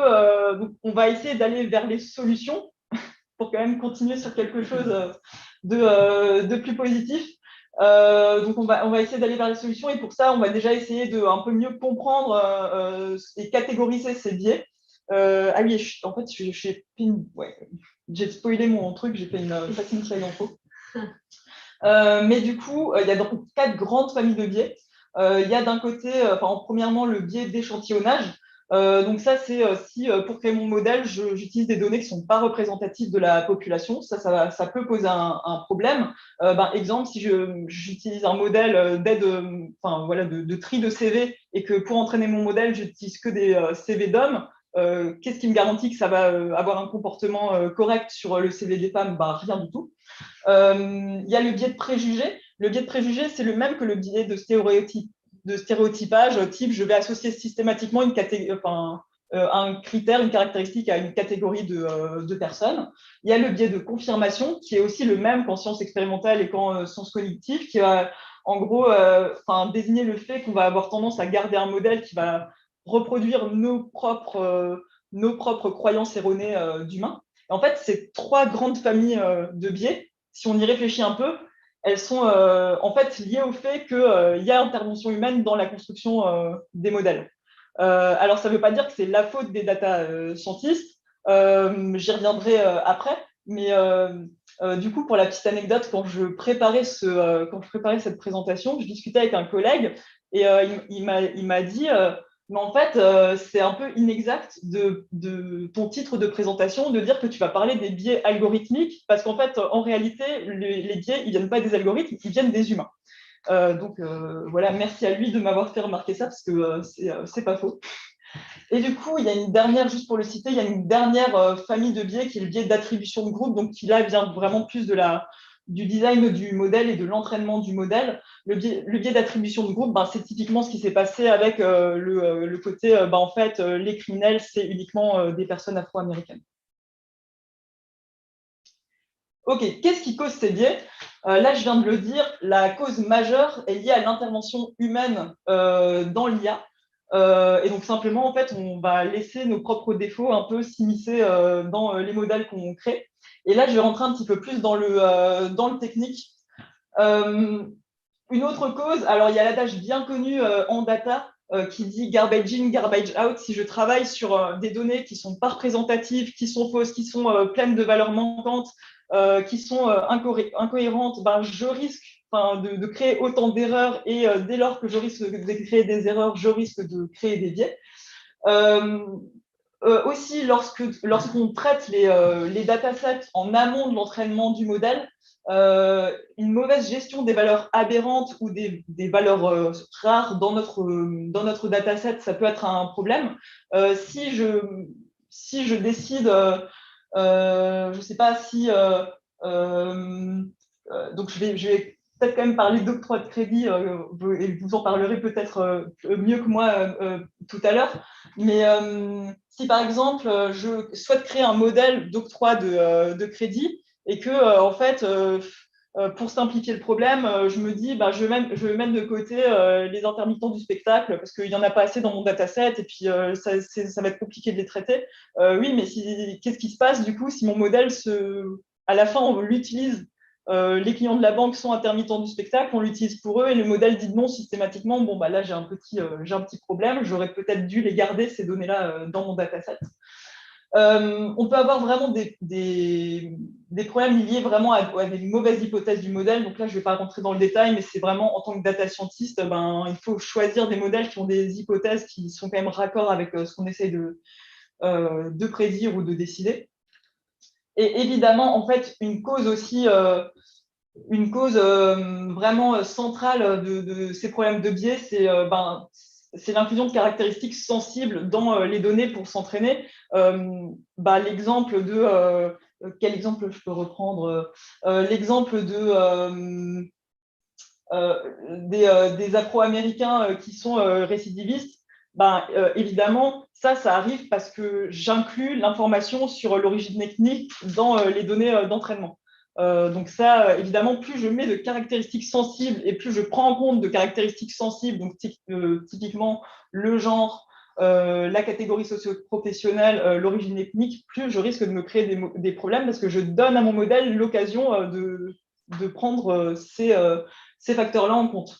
Et alors, pour les data scientists, vous le savez très bien, que là, on pourrait se dire, je peux régler le problème en décidant que du coup, je ne vais jamais mettre ces caractéristiques sensibles dans mon modèle. Oui, mais les data scientists savent bien qu'on a un problème de corrélation multiple. En fait, ce n'est pas parce que je retire, par exemple, la catégorie socio-professionnelle des personnes de mes données, qu'en fait, le problème, c'est qu'elle risque d'être codée implicitement dans d'autres features que je vais prendre en compte. Et donc, en fait, les causes sont multiples et pas forcément évidentes à régler. Alors, néanmoins, bonne nouvelle maintenant, il y a quand même des pistes de solutions. Première piste de solution, déjà pour régler les problèmes de biais, il faut être capable de les détecter. Donc, ça va passer par l'analyse des erreurs du modèle. Par exemple, là, dans mon modèle de détection de canard, je vais peut-être essayer de voir quel type d'erreur il fait le plus souvent. Et je vais essayer de détecter, est-ce qu'il a tendance à confondre tout le temps les lapins avec des canards? Si c'est le cas, ça veut dire que je suis discriminante envers les lapins, par exemple. On peut évaluer les probabilités conditionnelles. Donc ça, j'y reviendrai juste après. Mais l'idée, par exemple, pour l'aide au recrutement, l'idée, c'est de dire, je vais a posteriori vérifier que la probabilité d'être recruté sachant qu'on est une femme est à peu près la même que la probabilité d'être recruté sachant qu'on est un homme. Et là, du coup, on va aussi en revenir à cette problématique de l'explicabilité des modèles. Évidemment, pour détecter les biais, ça peut être utile de comprendre sur quels critères le modèle se base pour prendre ses décisions. Et puis là, j'ai un dernier... alors, il y a énormément d'autres méthodes, c'est un champ de recherche à part entière et du coup, il y a des méthodes qui sortent en permanence sur ce sujet-là. Et là, j'ai très récemment relevé une technique assez intéressante de transfer learning. En fait, c'est des chercheurs qui développaient un modèle pour faire du diagnostic de cancer sur des scanners de poumons. Et ils se sont demandé, tiens, qu'est-ce qui nous garantit que ce modèle va traiter à la même enseigne les personnes afro-américaines et les autres? Et du coup, ils se sont dit, tiens, ce qu'on va faire, c'est qu'on va détourner l'objectif du modèle et en fait, on va prendre notre modèle et le réentraîner en lui disant, OK, est-ce qu'à partir des scanners de poumons, juste les scanners de poumons, est-ce que tu es capable de me dire si la personne est afro-américaine ou pas? Et ce qui est effrayant, c'est qu'ils se sont rendus compte que oui, le modèle pouvait très précisément, juste à partir d'un scanner de poumons, dire si la personne était afro-américaine. Et ce qui est d'autant plus effrayant, c'est qu'ils expliquent dans leur publication qu'ils sont capables d'expliquer pourquoi. Donc, on en revient encore au problème d'explicabilité. Et une fois qu'on a détecté les biais, en fait, finalement, il faut aussi se poser la question de formellement, mathématiquement, qu'est-ce qu'on veut faire? C'est quoi rétablir un biais? Et du coup, là, j'en arrive à la notion d'égalité versus la notion d'équité. Je vous ai mis une petite illustration qui vaut mieux que 1000 mots. En fait, concrètement, l'égalité, c'est l'idée de dire je vais donner le même traitement à chaque personne. L'équité, c'est autre chose. L'équité, c'est de dire je vais intervenir consciemment pour donner un traitement, un service différent aux personnes, mais pour assurer qu'au final, elles aient les mêmes donc là, en l'occurrence, les mêmes chances de voir le match. Donc l'équité, c'est un petit peu pareil que quand on parle à l'école de l'égalité des chances. Donc c'est donner la même chance à tout le monde. Ok, et donc mathématiquement, et c'est là, c'est les seules maths que je vais vous mettre dans toute cette présentation, mathématiquement, ça se traduit en fait par donner comme contrainte à notre modèle qu'on aimerait que les probabilités conditionnelles liées à la caractéristique sensible soient à peu près égales. Donc par exemple, dans mon modèle d'aide au recrutement, en fait, je voudrais forcer le modèle à ce que quelque part, la probabilité d'être embauché quand on est une femme est à peu près la même que la probabilité d'être embauché quand on est un homme. Alors là, ça a l'air super simple comme histoire. On est content, on rentre chez nous, il n'y a qu'à faire ça dans les modèles. Oui, en fait, ce n'est pas du tout aussi simple, malheureusement. En fait, il y a un équilibre à trouver et il y a un choix à faire parce qu'on ne peut pas mathématiquement avoir en même temps un modèle qui soit juste au sens de la justice et juste au sens de l'exactitude. Si je reformule, je ne peux pas avoir un modèle qui fait peu d'erreurs ou qui minimise le taux d'erreur et qui en même temps est parfaitement équitable. Donc il y a une balance à trouver entre ces deux choses-là. Et du coup, le problème n'est pas forcément facile. Alors, là, j'arrive vers la fin de cette présentation. Maintenant, je vais vous donner des pistes concrètes de comment on construit un modèle équitable. Alors, on peut faire plusieurs choses. Premièrement, on peut intervenir sur les données d'entraînement. Donc, la moindre des choses, c'est de retirer les caractéristiques sensibles. Mais comme je l'ai dit, ça ne règle pas tout parce que ces données-là, elles peuvent quand même être implicitement codées dans d'autres variables qu'on va utiliser. Aussi, si notre dataset n'est pas représentatif de la population ou est déséquilibré, par exemple, les femmes sont sous-représentées dans le dataset d'entraînement, je peux utiliser des techniques de data augmentation pour essayer de créer des données virtuelles, entre guillemets, qui représenteraient des femmes et essayer de rétablir l'équilibre. Ensuite, donc ça, c'était vraiment pour, en amont de la modélisation, intervenir sur les modèles. Mais ensuite, je peux aussi carrément intervenir sur les règles de construction, d'optimisation du modèle. Et en fait, je peux mathématiquement changer l'objectif du modèle et intégrer cette contrainte sur les probabilités conditionnelles, donc pour les data scientists, dans la fameuse fonction de coût de mon modèle que je cherche à minimiser. Une autre chose qu'on peut faire, c'est jouer sur les seuils de décision. Donc concrètement, un modèle de classification, comment il fonctionne? Il va prédire la probabilité de quelque chose, par exemple prédire la probabilité d'être un canard. Et ensuite, je vais définir un seuil au-delà duquel, si la probabilité est supérieure à ce seuil, je vais dire oui, c'est un canard. Donc, je peux choisir de, à la main, bouger ce seuil pour essayer de rendre mon modèle plus équitable. Ça, c'est les premières pistes, mais en réalité, c'est un vaste sujet de recherche, c'est en foisonnement vraiment en ce moment. Et donc, il y a plein de choses qui sont plus avancées, de techniques plus avancées qui sont en train d'être développées. Alors, notamment, j'ai relevé l'utilisation du machine learning adverse. Donc, l'idée, là, c'est de notre modèle, une fois qu'il est entraîné, c'est de lui donner en input des données sur lesquelles on sait qu'il risque d'être discriminant et de lui demander de s'adapter pour corriger justement les erreurs qu'il va faire. Et puis, j'ai aussi relevé un truc très intéressant de réduction de dimension équitable qui permet justement d'enlever un petit peu les caractéristiques sensibles qui seraient encodées implicitement dans les données. Et du coup, donc là, je termine. Alors ça, c'était déjà pour des recherches que j'ai faites pour moi, mais que je suis ravie de partager avec tous les data scientists qui seraient présents ici ou à distance. En fait, il y a plein de ressources et pour se former et même des packages qui sont disponibles sous forme de lib, Python et R pour traquer les biais et les éliminer. Donc là, je vous en ai mis quelques-uns. On a IBM qui a sorti un toolkit avec des libs Python R qui sont open source et totalement gratuites. On a Google qui a sorti un guide de bonnes pratiques pour justement développer des modèles plus justes. On a des chercheurs qui ont mis en ligne alors là, c'est vraiment pour ceux qui veulent aller beaucoup, beaucoup plus loin dans le sujet. C'est un livre de 250 pages sur tout le sujet des biais et qui est accessible gratuitement en ligne. Du coup, je vous remercie pour votre attention et je voulais aussi remercier les co-organisatrices de Paris Data Ladies et mes collègues de chez JEDA pour l'organisation de l'événement. Et si vous avez des questions, c'est le moment.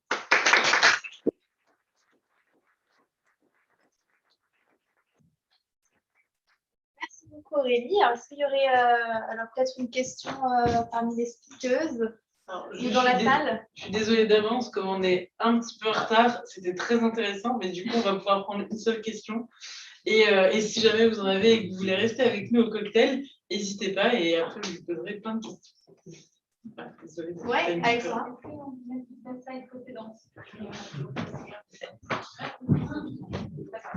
C'est ça ta question? Donc on a le droit à une autre question du coup, si ce n'était pas une vraie question. Je vous en prie. Ouais. C'est la gestion des valeurs adhérentes. Ouais. Ça ne fait pas l'information. Alors, je suis désolée, j'ai pas du tout entendu, il y a eu du bruit. Si ça s'appelle la valeur adhérente, on ne peut pas faire de l'information. Ouais, alors c'est vraiment la question des limites du modèle. En tant que data scientist, en gros, là, on me pose la question, si j'enlève des valeurs aberrantes, qu'est-ce qui se passe? Simplement, en tant que data scientist, on doit être conscient des limites de notre modèle. Si j'enlève des valeurs aberrantes, je travaille avec des salaires. Si je décide d'enlever les hauts revenus, ça veut simplement dire que mon modèle ne fonctionnera pas forcément bien pour les hauts revenus. Et il faut le savoir, il faut informer le client ou l'utilisateur. Merci beaucoup. Donc, n'hésitez pas à revenir vers Aurélie par la suite pour lui poser des questions. Et donc, on invite maintenant les autres speakers, donc Han et Lin Shui, qui vont nous présenter le sujet donc, au sein de BNP Paribas. Il y a dans la banque le User Centric Study. Merci. Alors, bonjour tout le monde. Je m'appelle Han, je suis data scientist chez BNP Paribas. Bonjour tout le monde, je m'appelle Michel, je suis designer chez BNP Paribas. Donc aujourd'hui, on va vous présenter qu'est-ce qu'on fait en termes d'explicabilité de AI. Et on va vous présenter du coup par notre étude user-centric. Et on va commencer par une présentation de notre équipe. Donc toutes les deux, on vient de l'équipe risque R. R qui signifie Artificial Intelligence Research. Donc on est une équipe de consulting interne au sein du fonction risque de BNP Paribas. Donc, comme je vous ai dit, on offre des services de consulting en AI. On fait des projets en AI avec nos clients internes. Et puis, on fait d'autres types de recherche interne au sein de notre équipe. Donc, la recherche de explainability fait partie de cet effort-là. Donc, on a une équipe qui est composée de plusieurs sous-équipes. Donc, on a des data scientists. Moi, je fais partie de cette équipe qui est lead par notre manager Léa. On a des data analytics engineers, donc ceux qui nous aident à déployer nos modèles. Et puis, on a des data business analysts. Ce sont ceux qui font le pont entre nous et nos clients internes. Et puis, on a notre super UX designer.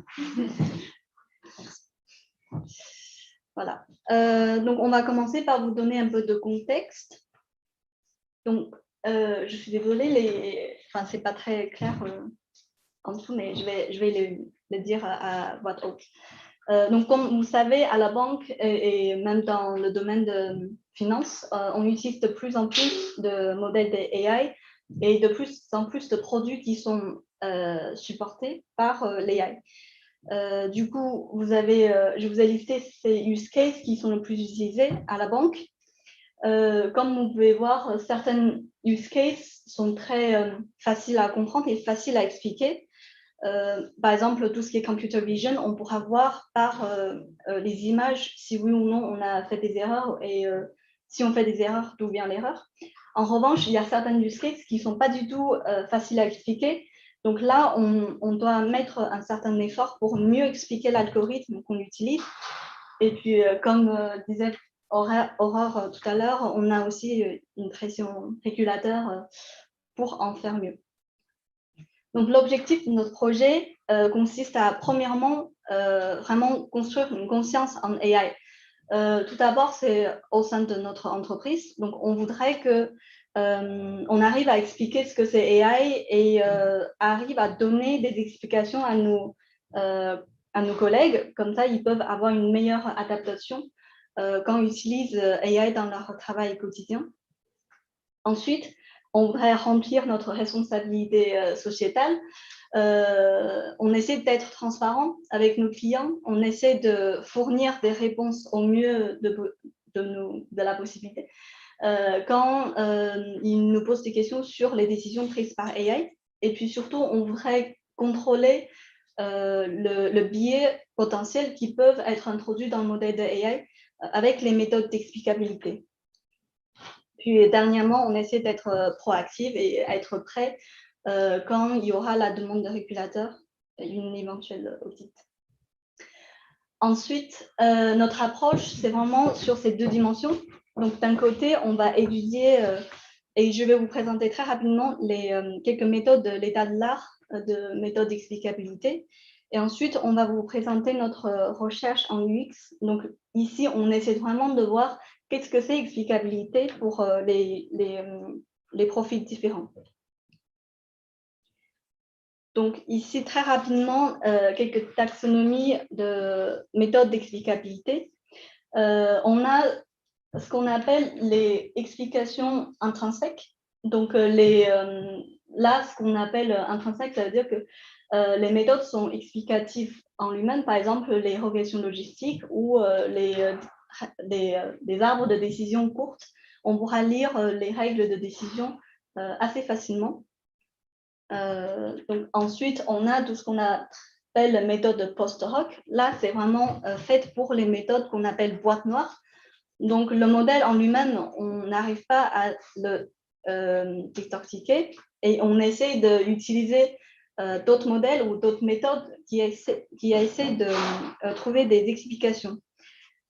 Donc, pour les méthodes post-hoc, on a soit explication globale. Donc, là, on essaie d'expliquer de manière générale comment le modèle se comporte et quels sont les impacts des variables, quelles sont les contributions, quelles sont les variables qui contribuent le plus à une certaine au modèle en global.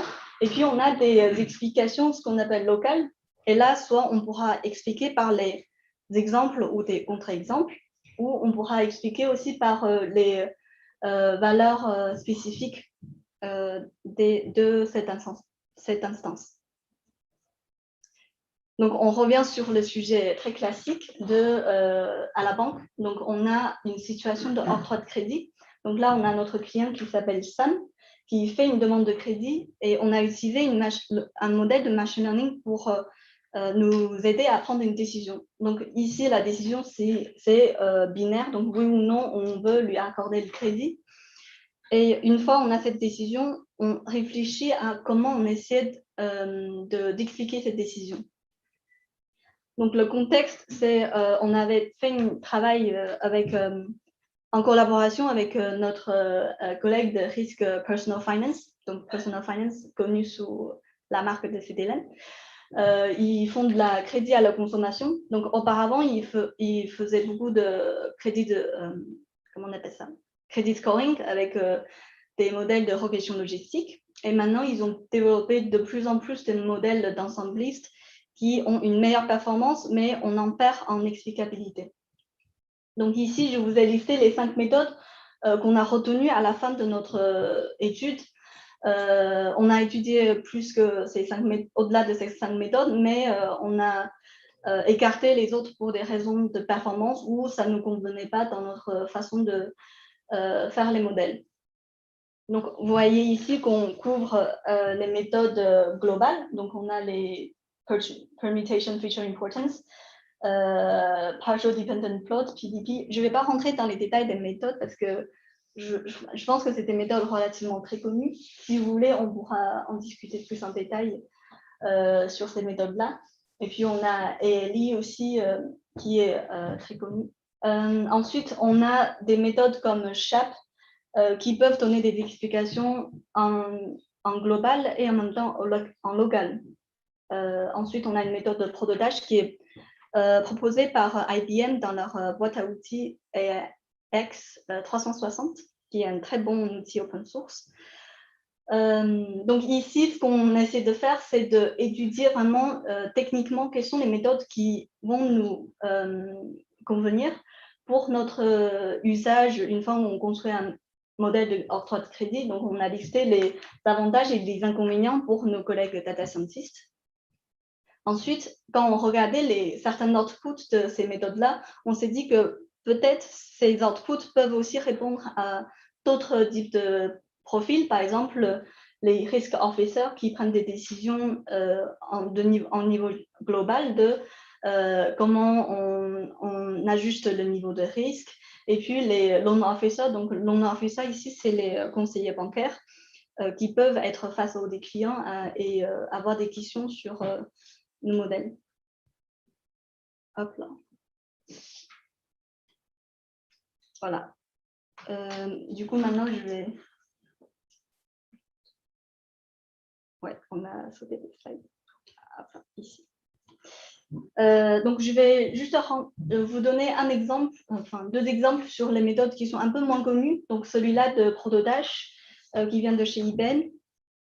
Donc, l'idée, c'est que, donc ici, vous voyez, on a notre client Sam, on a toutes ces informations-là. Juste avant que je commence à expliquer, ce sont des données factices, c'est pas du tout un donné réel. Donc, on a les informations de ce client Sam. On s'est dit que Sam, il a une probabilité prédite de défaut très élevée, qui est aux alentours de 80%.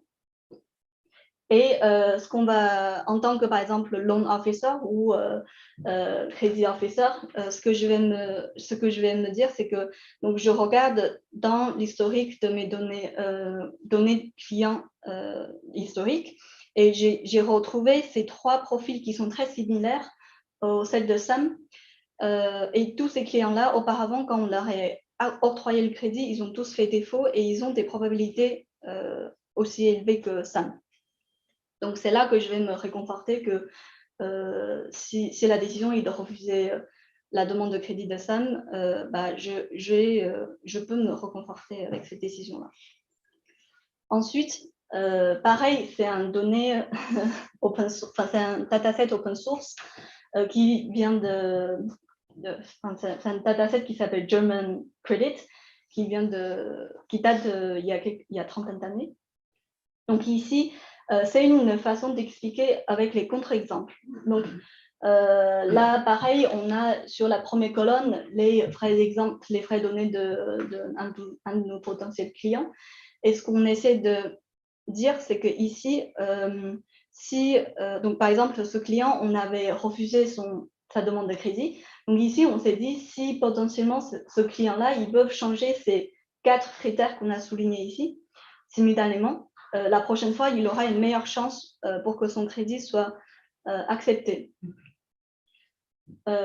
Donc ici, un point d'attention sur, par exemple, les variables qu'on va utiliser. Ici, on introduit une notion de actionable variables. Donc, certaines variables, par exemple, comme l'âge ou le job, on ne va pas demander à cette méthode ou au modèle de le changer. On va plutôt agir sur les variables comme la durée de crédit et le montant de crédit. Ensuite, je vais laisser la parole à ma collègue. Merci. En fait, comme expliqué Anne, en fait, on a fait un état de l'art sur toutes les méthodes d'explicabilité. On s'est rendu compte, en fait, toutes les méthodes sont conçues par les data scientists, les gens qui sont très techniques, et aussi par, mais en fait, ils s'adressent aussi aux data scientists qui pourraient en comprendre en fait comment le modèle fonctionne. Mais on a eu aussi un besoin utilisateur qui n'est pas vraiment technique. C'est là où notre motivation de notre recherche utilisateur. C'est pas très clair. Donc, du coup, notre but de recherche utilisateur, c'est plutôt, premier, comprendre leur connaissance, leur niveau de modèle d'IA. Deuxièmement, c'est pour comprendre leurs besoins. Qu'est-ce que ça veut dire explicabilité pour eux? Qu'est-ce qu'ils attendent d'avoir? Et troisièmement, c'est pour comprendre leurs points faibles par rapport à l'explication du modèle. Du coup, notre recherche est vraiment conduite en suivant les process de design thinking. Tout d'abord, on devrait en fait comprendre les besoins utilisateurs, essayer d'adresser leurs problèmes. Et deuxièmement, une fois avec les insights et findings, on devrait définir le problème aux utilisateurs. Et ensuite, on continue à brainstorming des idées, des solutions, et on fait des mock-ups. Et à la fin, on devrait vérifier ou tester notre hypothèse et concept. Donc ça, c'est un plan de notre première recherche utilisateur, c'est en forme d'entretien. Donc, je ne vais pas rentrer juste en détail, mais tous les données qui nous permettent d'analyser. Ça, c'est une photo que en fait, comment on analyse tous les données qu'on a recueillies de notre entretien. Finalement, par ce premier entretien, on a retenu en fait 2 grandes catégories. Ils ont des gens qui ont besoin de comprendre comment le modèle du machine learning fonctionne. Ils ont aussi des gens qui ont besoin d'expliquer aux autres comment fonctionnent les résultats du modèle de machine learning. Et on a retenu aussi des 12 thèmes qui est lié aux besoins d'explication et compréhension du modèle de machine learning. Mais il y a aussi quelques thèmes, par exemple, comme documentation qui est hors de scope de notre recherche. Du coup, on les a enlevés. Et avec ces thèmes-là, on pense que en fait, c'est pas encore suffisant. On devrait raffiner tous les thèmes pour avoir en fait les besoins plus concrets au niveau de compréhension et explication du modèle de machine learning. C'est pour ça qu'on a organisé un deuxième groupe workshop avec des cas précis, des cas concrets. Par exemple, ça c'est un exemple. On utilise en fait un use case qui s'appelle fraud detection. Et on l'invitait aussi des experts métiers ou des data engineers, des data scientists, etc. On leur introduit 3 notions de phase de projet de machine learning. Donc, première phase, c'est modélisation, et deuxième phase, prise de décision, et troisième phase, utilisation du modèle. Et on leur invitait, sollicité de lister tous les interlocuteurs à chaque phase. Donc, du coup, dans la première phase, on a des data scientists qui constituent plutôt les modèles de machine learning. Dans la deuxième phase, ce sont plutôt les opérationnels qui ont besoin de prendre une décision sur le modèle. Est-ce que le modèle est prêt à industrialiser ou pas?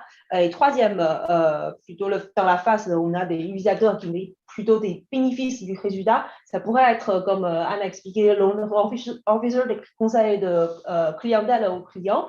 Ça pourrait aussi les clients eux-mêmes. Et ensuite, par exemple, on leur a aussi sollicité de lister les thèmes, parmi tous les thèmes-là, ce qui pourrait être intéressant ou pourrait être nécessaire à chaque phase. Par exemple, en tant que data scientist, je constitue un modèle et je devrais sortir, par exemple, les métriques concernant les performances du modèle et aussi des feature importance. Là, ça me permet d'optimiser le modèle et aussi me permet de communiquer avec des opérationnels, des experts métiers pour voir est-ce que les variables utilisées sont cohérentes avec les règles métiers. Et ensuite, pendant la phase de décision, en fait, vous voyez, il y a beaucoup de thèmes qui sont dedans parce que c'est la phase qui est plus importante. Ils ont beaucoup d'interlocuteurs qui sont impliqués dessus. D'un côté, ils ont besoin de communiquer, en fait, comprendre comment le modèle de machine learning fonctionne pour, en fait, rassurer. Il est vraiment précis, robuste pour être industrialisé. D'autre côté, il a aussi des demandes d'expliquer pourquoi ils ont choisi ce modèle, comment le modèle sort ce résultat, et troisième, les utilisateurs. Voilà, c'est un exemple sur un workshop. Et finalement, on a identifié les 5 experiential focus et 3 profils utilisateurs standards. Donc, qu'est-ce que c'est le experiential focus? Ça, c'est un thème qu'on a défini d'après notre recherche utilisateur. C'est plutôt des informations liées qui répondent aux besoins de l'utilisateur quand ils ont besoin d'une explication, une compréhension du modèle. Donc là, c'est le premier experiential focus concerne le model mechanism. Donc, on a retenu des résultats de notre entretien. Ils ont des gens qui ont besoin de savoir, par exemple, quel algorithme ils ont utilisé, comment l'algorithme fonctionne. Essayer de comprendre, en fait, les logiques sous-jacentes d'un algorithme, mais sans vraiment rentrer dans le détail. Deuxième experiential focus concerne model performance. Du coup, ça, c'est plutôt pour montrer les informations par rapport à la performance du modèle. Est-ce que le modèle est robuste, est précis, pour qu'on s'assure le modèle fonctionne bien et aussi donne aux utilisateurs la confiance sur ce modèle de machine learning. Un autre experiential focus, c'est main contributor. Donc, ça, c'est vraiment un peu le cœur sur l'explication parce qu'on a aussi beaucoup de questions sur ça. Les gens, ils s'intéressent de savoir quelles seraient les variables qu'on utilise. Donc, bon. intéressant. Donc, ce main contributor, ça pourrait en fait expliquer au modèle du niveau global sur le comportement du modèle ou local, par exemple pour un client donné ou une transaction donnée. Quatrième exponential focus concerne input feature behavior. Qu'est-ce que c'est? Ça en fait donne des informations sur l'impact d'une variable sur le comportement du modèle. Par exemple, on pourrait savoir, est-ce que le variable salaire a eu un impact positif ou négatif sur le modèle. Dernier exponential focus, example-based justification. Donc ça, c'est vraiment au niveau de local et s'adresse plutôt aux gens qui, comme les conseils clientèle ou les clients, qui voudraient savoir, on va justifier un résultat du modèle, pourquoi on a eu tel prêt ou pourquoi mon application de crédit est rejetée. Parce que dans sciences sociales, un être humain a une tendance d'accepter plus facilement et comprendre plus facilement un exemple si on une explication si on lui donne un exemple. Voilà ça. Et avec en fait ces besoins concernant exponential focus, on a aussi essayé d'identifier qu'est-ce que sont les méthodes explicatives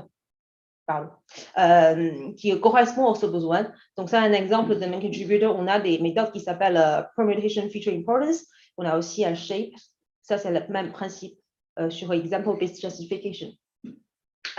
Concernant les trois profils utilisateurs, premièrement, excuse-moi pour l'affichage, c'est un peu égalé. Premier concerne le model developer ou validator. Ce sont des profils très techniques. Ils ont besoin de comprendre le fonctionnement du modèle, optimisation du modèle, et c'est aussi d'identifier c'est quoi la limitation du modèle. Et deuxièmement, c'est les model owners qui prennent la décision si le modèle est assez performant pour être industrialisé. Est-ce que le modèle est cohérent par rapport aux règles métier? Et troisième profil utilisateur, ce sont des model users qui utilisent plutôt le résultat du modèle et ce sont plutôt les opérationnels des conseils clientèle et les clients. Voilà. Ensuite, donc on a fait ce travail de mapping. Comme vous voyez, certains exponential focus peuvent être expliqués par plusieurs techniques et certaines techniques, notamment SHAP, peuvent expliquer plusieurs de nos exponential focus. Ensuite, on a fait une hypothèse, c'est que même pour la même méthode ou la même type d'information, les gens qui ont des profils différents, des backgrounds différents, ils auront des préférences différentes en termes de visualisation. C'est pour ça que nous, on a développé plusieurs versions de visualisation pour chaque méthode. Et c'est ce qu'on est actuellement en train de faire. Donc, on est en train de tester si pour les profils différents, donc on fait des A/B tests, si pour les profils différents, quand on envoie les visualisations différentes, est-ce qu'il y a une réelle différence en termes d'accuracy sur les tasks qu'on leur donne? Donc, ça, c'est ce qu'on est actuellement en train de faire. Et ce qu'on voudrait faire bientôt, c'est de développer donc, une boîte à outils avec les outputs, donc le résultat de notre user test, qui peuvent vraiment servir une plus large périmètre d'utilisateurs, donc pas que les data scientists. Les data scientists peuvent l'utiliser pour expliquer aux autres, mais on pourra aussi s'adresser aux utilisateurs finaux. Ensuite, l'autre côté, sur tout ce qui est exploration technique, donc là, récemment, on a étudié toutes les méthodes d'explicabilité qui peuvent être appliquées et design pour les modèles de NLP. Ensuite, notre prochain périmètre, ça va être les modèles de série temporelle. Voilà pour notre présentation et merci beaucoup de votre attention.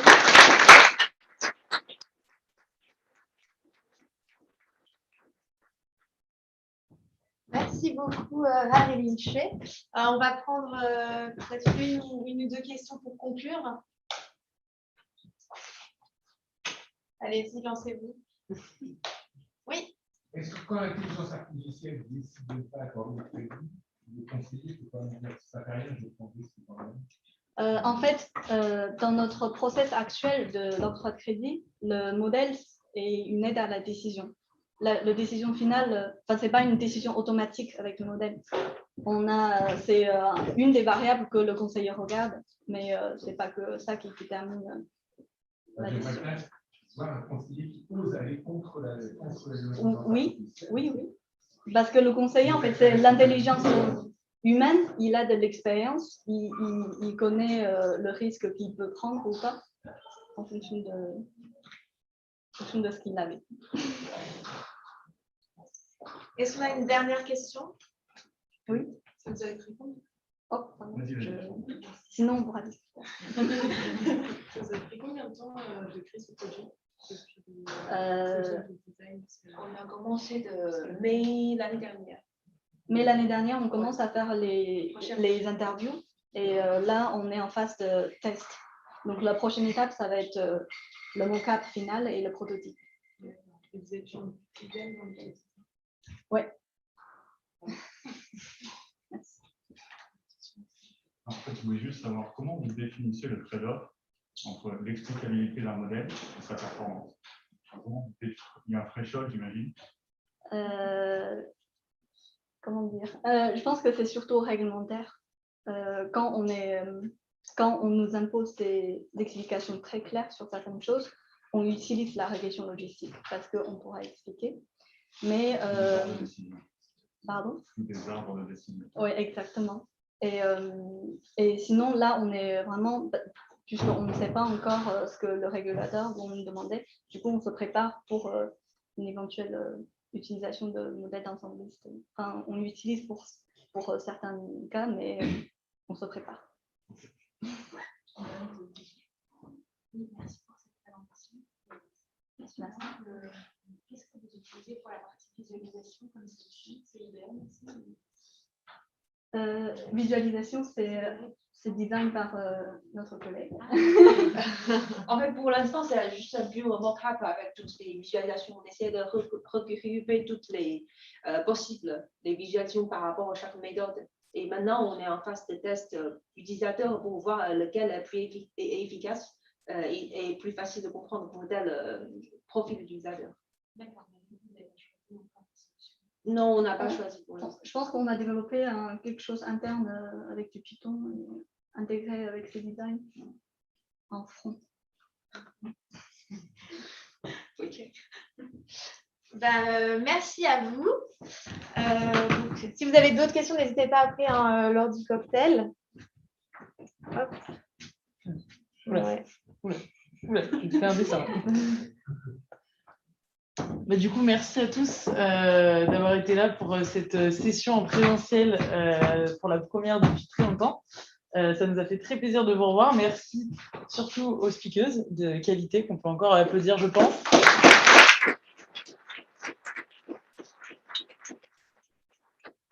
N'hésitez pas à nous suivre sur la page Meetup ou sur notre page LinkedIn où on publie tous nos événements.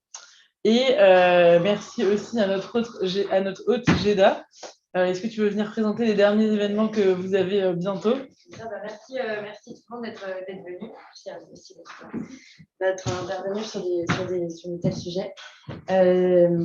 Encore une fois, si vous avez d'autres questions, n'hésitez pas, on va prendre un petit pot juste après. Et quant à nous, si ça vous intéresse, si vous avez envie d'aller plus loin, découvrir d'autres métiers, des compétences, etc., on organise pas mal d'événements. De la même manière, et on va sûrement réitérer d'ailleurs avec les paris Data Ladies, notre prochain, ce sera avec Care, une entreprise spécialisée dans la téléconsultation médicale et sur les métiers de data analyst et data engineer. Ils vont nous expliquer un peu comment est-ce qu'ils travaillent ensemble sur différents projets. Et puis après, on va passer à une partie un peu plus pratique le 20 octobre sur un workshop en fait, où vous allez vraiment mettre les mains dans le cambouis du code et créer des graphiques interactifs. Donc, si vous voulez prendre le billet, pareil, c'est dispo. et puis voilà, je pense qu'on est tout beau. Si vous voulez venir prendre un verre, il y a plein de trucs pour vous. Il y a du jus, de l'eau, du coca, du prosecco, du vin, des bières. Enfin, merci beaucoup.